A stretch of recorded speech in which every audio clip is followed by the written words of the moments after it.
joining with us, whether you're from New Jersey or whether you're right here in Alabama, or whether you're from New York, Chicago, or wherever you're from, we thank you for being here today. Because we believe that we have a message that the people in Alabama and across this nation needs to hear. Okay. The message is that those who we have elected to serve in the different offices in the State House have failed in their positions. Yes. They have failed for what we have elected them to do. And that is, as my mom would say, a crying shame. For us to take time to go to the polls and elect people, and they come and not do what we've elected them to do. Those that we've elected to represent us have to represent the haves and the have-nots, the rich and the poor, the young and the old, the black, the brown, the white, the red, the male, the female, the gay, the straight. Those that have been elected to serve the people of Alabama, they have failed us and we are not happy. But we are here again because we are disappointed in our legislators. During the first 2 weeks of the legislative session, they have violated their own rules, as you heard earlier, of how they did the charter bills. They have violated their own rules and not given we the people of the state of Alabama the opportunity to comment on what they are proposing. And they themselves have not had an opportunity to read through this legislation before it was passed, before they voted on it. They have not allowed full opportunity for people to comment on the legislation. These laws they are working on are laws such as charter school bill. This bill will eventually eliminate and make the traditional public school extinct. Laws such as bringing back the elected chair in order to kill more people. Laws to circumvent federal judge's order when it comes to issuing marriage license to same-sex couples. They have failed to work on legislation that will feed the hungry, clothe the naked, provide shelter for the homeless. Now, last week, I was in Selma, just as many of you all were, and I sat in on a panel and participated on a panel on poverty. And there was one of the speakers who shared a story with us about a home they visited in Selma that the mom was paying something less than $100 a month for the rent, but her utility bill was over $600 a month, and she could not afford that. They went on to say that they visited a home where they were heating the house by the electric stove.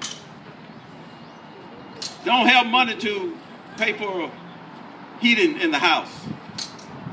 They went on to say that there were people in the community that was burning wood in barrels to keep warm. And I'm not talking about one third world country. I'm not talking about some country that's far away from here. I'm talking about a city that is less than 60 miles from where we are today, in Selma, Alabama. And in 2015, we have people who are starving, who don't have food to eat. But yet and still, we can develop and design a system that will take us to the moon and back, some 200,000 miles away from here. We have a system that can read the license plates of a car from a satellite that's thousands of miles in orbit. But we cannot find a way to feed every boy, woman, child, girl, man in the state of Alabama and in this country. Something, ladies and gentlemen, is wrong with this picture. Yeah. Something is wrong with this picture. Now, when we were in kindergarten, we learned several fundamental things, such as things that you do and things that you don't do. We learned to share with each other.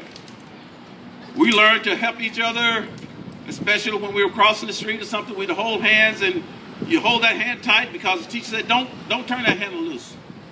In other words, we work together to accomplish a goal. If we were going from point A to point B, we stayed together.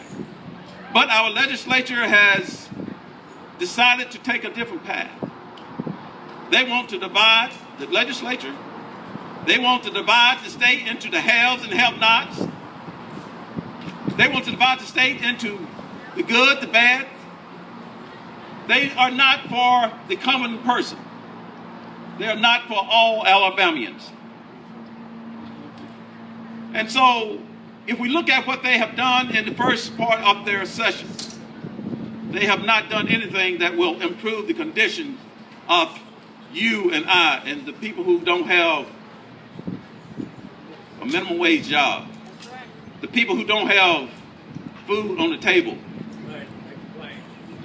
That's why I'm suggesting and recommending to you today, to our legislators, that they should back the bill that Representative Benard Simelton is proposing to raise the minimum wage from whatever it is in the state to at least $9.80. To $9.80. And that still will not provide adequate funds for a family of four to live off. But it is in a step in the right direction.